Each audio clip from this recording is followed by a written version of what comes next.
Henshin! Akhirnya Gachard sudah masuk ke episode 40 nih ya. Dan kita udah mulai masuk saga baru lagi juga di episode ini. Jadi Bapak Koichi Sakamoto juga kembali sebagai action director buat episode ini. Dan juga episode minggu depan ya. So bagaimanakah episode kali ini? Jadi mari kita bahas teori-teori baru, poin-poin menarik baru, beserta hal-hal lain yang bikin jengkel juga. Ada ya. Langsung aja guys ya. Ini dia kabar Gachard episode 40. Ternyata Gigis belum sepenuhnya dikalahkan guys ya. Jadi di sini dia bangkit lagi dan di momen yang sama kita itu kedatangan dengan dua big boss baru. Jadi sama seperti Gigis, mereka itu datang dari pintu kegelapan yang ada di dunia Uroboros. Jadi perkenalkan ada Dark King Geruman dan satu lagi itu Dark King Garia. Yes, jadi ini tuh ada Gigis, Geruman dan Garia. Jadi ini tuh ya raja kegelapan mereka ini ya, dan mereka ini adalah Tritunggal. Jadi Tritunggal atau Trinitas AK 3 serangkai. Kalau dalam ajaran Kristiani ya, itu tuh kayak satu Allah namun 3 pribadi. Jadi ketiga pribadi itu dalam satu keesaan gitu ya. Jadi Allah Bapa, Allah Putra, dan Roh Kudus. Jadi seperti doa kan ya atas nama Bapa, Putra, dan Roh Kudus ya. Jadi kalian boleh cek info lebihnya untuk dapat referensi lebih ya teman-teman ya via googling. Yang Anda sampaikan juga di sini sekedar info aja guys ya. Nggak usah ngadu agama. Please, oke? Jadi nggak ada ngadu-ngadu agama di sini ya. Tolong toleransinya ya. Jadi menurut Ana ini konsep villain yang cukup unik, tapi ya berani juga gitu ya. Dan soal ini juga bisa nyambung ke bagian cerita si alkemis legendaris, di mana sang alkemis terlihat melawan iblis dengan 3 mata. Nah, 3 mata inilah yang mungkin bisa kita samakan dengan Gigis, Geruman, dan juga si Garia ya. Oke, kalau Gigis kita udah tahu lah ya kayak bagaimana ya. Jadi memang dari 2 ini yang paling mencolok itu si Geruman. Jadi personalitinya itu meledak-meledak, cukup nyentrik dan agak boti juga ya. Tapi di sini ya dia itu tipe-tipe musuh yang kayak gini tuh biasanya bahaya nih. Jadi sejauh Anda nonton episode ini, tujuan dia itu lebih ke memahami hati manusia dengan cara membantu manusia itu mencapai evolusi mereka, yaitu merubah mereka menjadi malgam.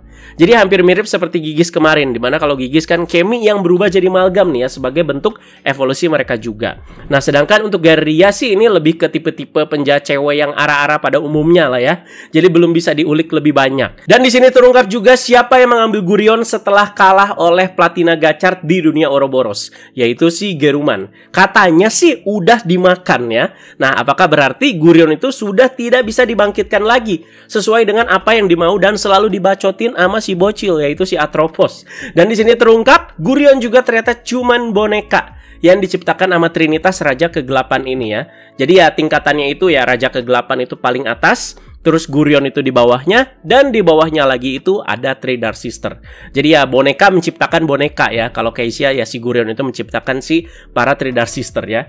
Nah di bagian ini juga Kloto diberikan kekuatan tambahan oleh si Geruman ini ya. Jadi terjawab sudah wujud Kloto Rebis yang baru, di mana rambutnya itu yang kayak belum keramas itu ya dari sini asal-usulnya ya. Dan buat Atropos ya ampun dah ya.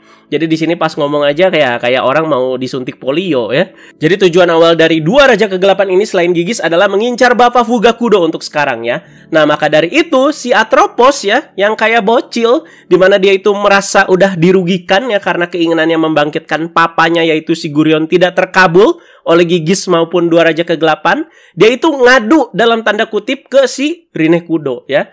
Jadi Atropos itu memberi info kalau Fugakudo sedang diincar nih oleh Raja Kegelapan ya. Jadi udah jelas lah timbal baliknya Atropos itu minta Rinekudo untuk menyalurkan balas dendam Atropos ke si German ya. Jadi karena si German ini udah makan si Gurion, udah gitu aja guys ya. Jadi kata-katanya yang nyebelin itu pas dia ngomong, katanya lu pengen nolong gua kan? Nah apa banget lah. Yang butuh juga siapa, tapi yang merasa lebih tinggi juga siapa ya. Jadi lu minta tolong tapi merasa bosi gitu ya, lebih bosi ya. Jadi gengsi-gengsi memelas-melas gitu. Dan yang nyebelin lagi ini mengalir begitu aja gitu ya. Jadi alias Rinekudo itu ya iya-iya aja ya. Karena Rinekudo juga kan ya karakter baik hati lah ya. Jadi nggak ada penolakan atau gengsi yang biasa itu terjadi antara protagonis dan juga antagonis. Nah di episode ini juga banyak terlihat gitu ya. Ada reaksi di cube emasnya Gurion yang ada di tangan Atropos. Nah, apakah tandanya ini? Apakah kalian bisa tahu maksudnya? Dan sementara itu di kubu Akademi Alkemis, setelah mengumpulkan semua 101 kemi, mereka itu diharuskan untuk membawa semuanya itu ke para petinggi. Jadi bikin gemes emang para petinggi ini dari kemarin ya. Jadi keterlibatannya di serial ini kurang banget, banyak AFK. dan banyak tindakan nggak perlu, dan setiap nongol itu selalu ngeselin ya. Jadi bagian ini semoga ya bisa jadi urusannya Minato Sensei yang di episode kemarin udah terlihat seperti mau mengubah tatanan organisasi alkemis sampai ke akar-akarnya. Dan akhirnya digerebek lah itu ya si Bapak Fugakudo. Ternyata selama ini dia itu bersembunyi untuk memulihkan diri karena terluka setelah pertarungan di episode pertama bareng Three Dark Sister ya. Jadi memulihkan dirinya sampai satu serial mau tamat. Katanya alkemis paling sakti ya, tapi ngumpet di sini ya. Yang Anda suka si bapak satu ini tuh agak ngumpetin tubuh aslinya, dan yang di luar-luar termasuk yang waktu itu mati karena ditusuk sama Gurion itu cuman tubuh buatan atau klon aja. Termasuk yang digerebek ini ya, yang lagi kerja gitu di depan, dihajar mati, oh ternyata cuman klon doang ya. Jadi ya masih benar-benar bersembunyi gitu tubuh aslinya. Dan akhirnya untuk kedua kali kita bisa melihat lagi si bapak ini berubah menjadi Kamen Rider Win.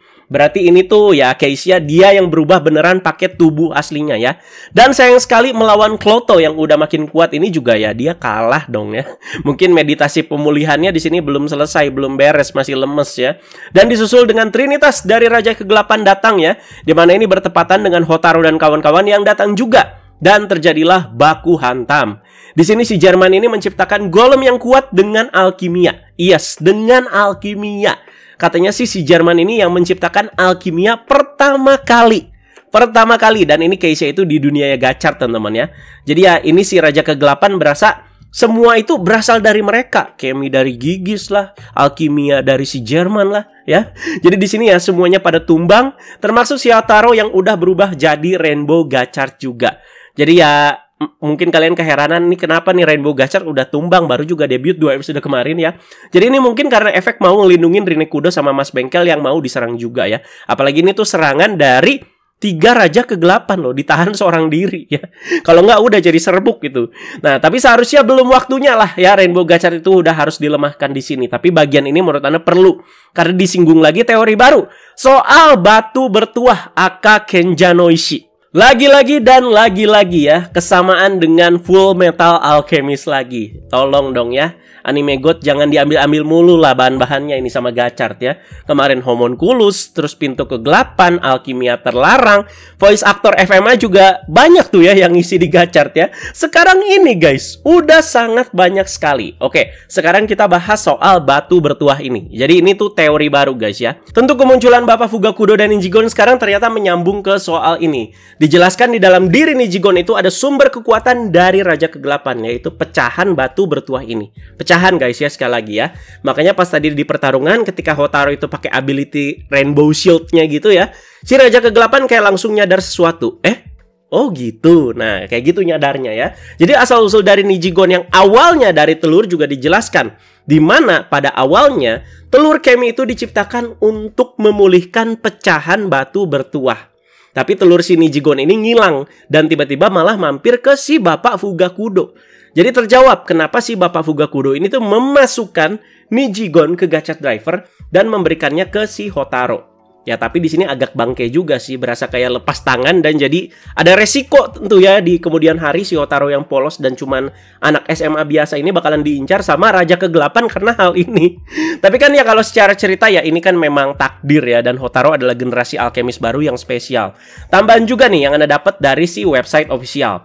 Jadi katanya sumber kekuatan Raja Kegelapan berasal dari batu bertuah. Jadi batu itu terpecah menjadi beberapa bagian, dan setiap Raja Kegelapan itu sama-sama memiliki 33% batu di tubuh mereka. Dan fragmen 1% sisanya akan memungkinkan salah satu Raja Kegelapan itu melampaui 2 lainnya.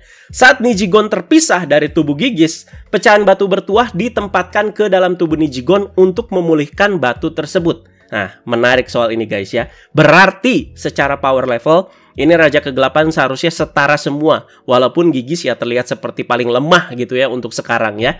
Dan yang menarik soal 1%-nya ini loh ya, yang benar-benar bisa ngasih perbedaan ya. Yang berarti source power Rainbow Gachard ya dari Raja Kegelapan juga. Jadi ngincar Fugakudo ya berarti udah beres di sini ya. Sekarang para Raja Kegelapan pindah jadi ngincar Nijigon. Tentunya karena ini guys ya, karena si batu bertuah ini. ya.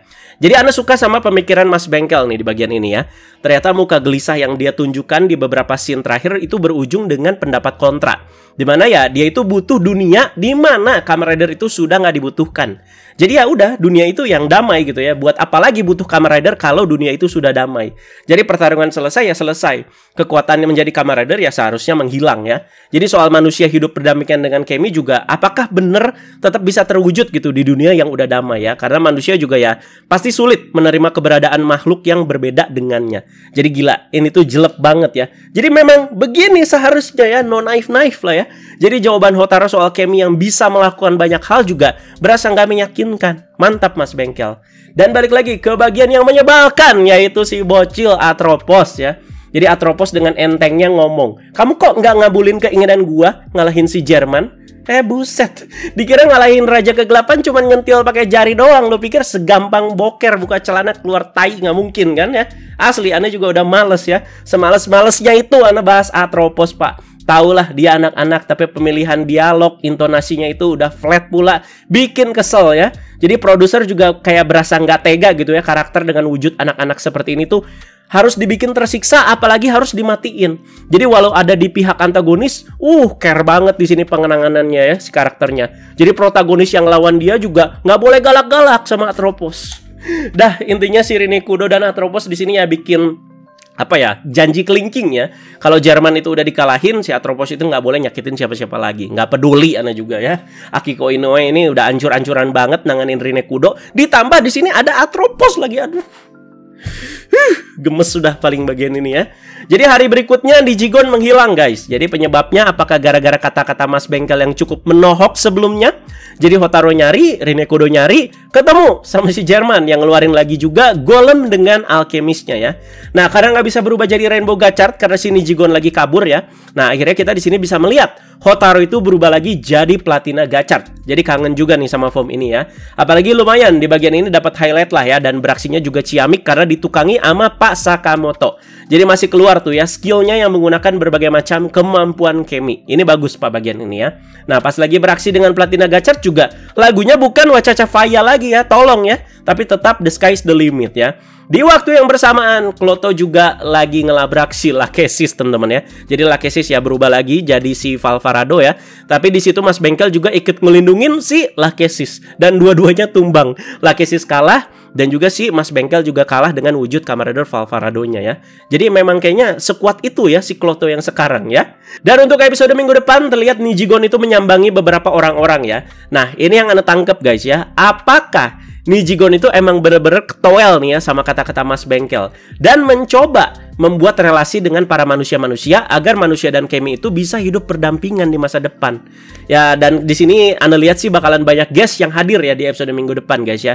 Karena soal membangun relasi dengan manusianya ini ya antara si Nijigon dan manusia. Jadi bakalan ada trio Kamen Rider Girls lengkap di sini ya. Terus ada dua om legendaris yaitu Koichi Nakayama yang kita kenal perannya itu sebagai Daiki atau Soul Brain yang mirip Om Syarif.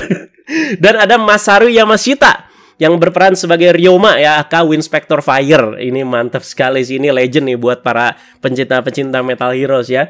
Dan ada satu lagi, masih nunggu konfirmasi sih tapi di sini ya, yang jadi Kakugawa Hiryu, aka Nader Zio di serinya Kamen Rider Zio. Jadi nama aktornya itu Kazuyoshi Nagazawa. Gile, banyak bener ya. Dan tentu Om Koichi Sakamoto di sini masih jadi action directornya. Jadi kita lihat ya, konklusi untuk bagian ini tuh seperti apa. Apakah langsung diselesaikan di episode 41 nanti guys ya. Karena terlihat ya, ini masih dikedepankan actionnya, dimana ada ledakan besar. Terus si Hotaru, Rinekudo dan juga si Mas Bengkel lagi henshin bareng ya. Apakah si Jerman bakalan langsung kalah di episode minggu depan? Aduh, kalau misalkan langsung kalah ya agak kecepatan juga sih teman-teman ya. Tapi sih Ana ada prediksi ya, dimana ketika satu persatu si Raja Kegelapan ini sudah dikalahkan, si Gigis, terus juga si Jerman, terus juga si Gareria, mungkin mereka bertiga ini tuh bakalan bersatu gitu ya, langsung jadi satu ya. Jadi teorinya harus mengalahkan Tritunggal ini tuh secara bersamaan. Nah makanya terlihat tuh di preview ada 3 Rider Kick ya, dari Rainbow Gachard, Majedo dan juga Valvarado. Ya kita tunggulah seperti apa ya. Pacingnya ini harus bagus banget ya menuju tamat ya. Jadi kita tunggu aja konklusinya untuk episode minggu depan itu seperti apa ya. Thank you guys sekali lagi teman-teman, jangan lupa like, share, juga subscribe. Dan juga jangan lupa diskusi. ada lumayan banyak teori-teori menarik ya perihal episode ini, dan juga silakan kalian komentar yang menurut Ana itu hal-hal yang menjengkelkan juga di episode ini, banyak sekali terutama Atropos ya. Ampun banget dah, ampun. Ana stop aja gitu ya komentarin Atropos. Aduh, udah nggak tahan guys, sumpah guys. Aduh, kesel banget lah. Sepanjang serial Ana ngomentarin bahas-bahas, aduh ini kesel. Ini kayaknya kesel selain yang waktu itu di revise tuh ya, ngurusin bocil-bocil weekend ya. Aduh, ini hampir mirip lah keselnya ya, tapi ya lebih kesel sedikit lah ya. Ya udah guys, gitu aja. Thank you for watching. Bye bye.